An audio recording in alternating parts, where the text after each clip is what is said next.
And when he was coming to the ship, the demon-possessed man prayed that he could travel with him. Who wouldn't? And Jesus suffered him and said, "No, go home and tell your friends and tell them the great things the Lord has done with you and how he's had compassion on you." And the man departed and began to publish in Decapolis how great things Jesus had done for him. And everybody marveled. You see, the miracle that happens here is that Legion, this demon-possessed man, became an evangelist. And he went to 10 cities and told the great things that Jesus has done. And the compassion. In the next stories, it tells us, seeing the multitudes, Jesus was moved with compassion. Have you ever counted it? There's only 35 words that Jesus Christ said in this story. Such a dynamic, powerful story, and we could all read it a dozen times and see a different story every time. But only 35 words were spoken in all of this. 12 of the words were directed at the forces of hell. And 23 of the words were directed at an ex-prisoner of hell.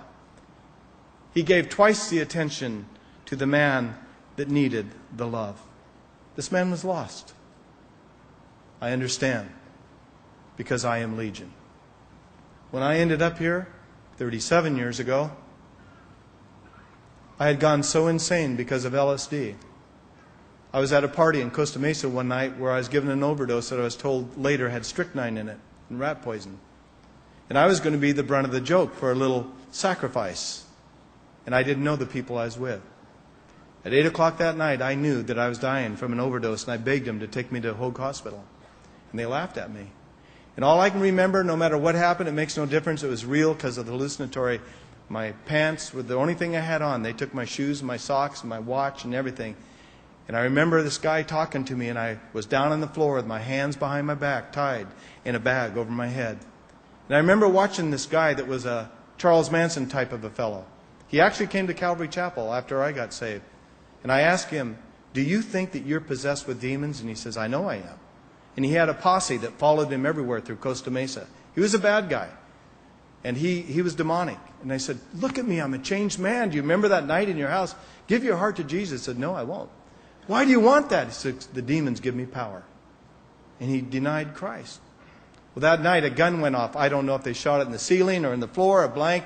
But I thought in my mind's eye the whole left side of my head was completely blown off. And I walked out of that room that night saying, "Get me to Hoag. I am dying. My head's been blown off."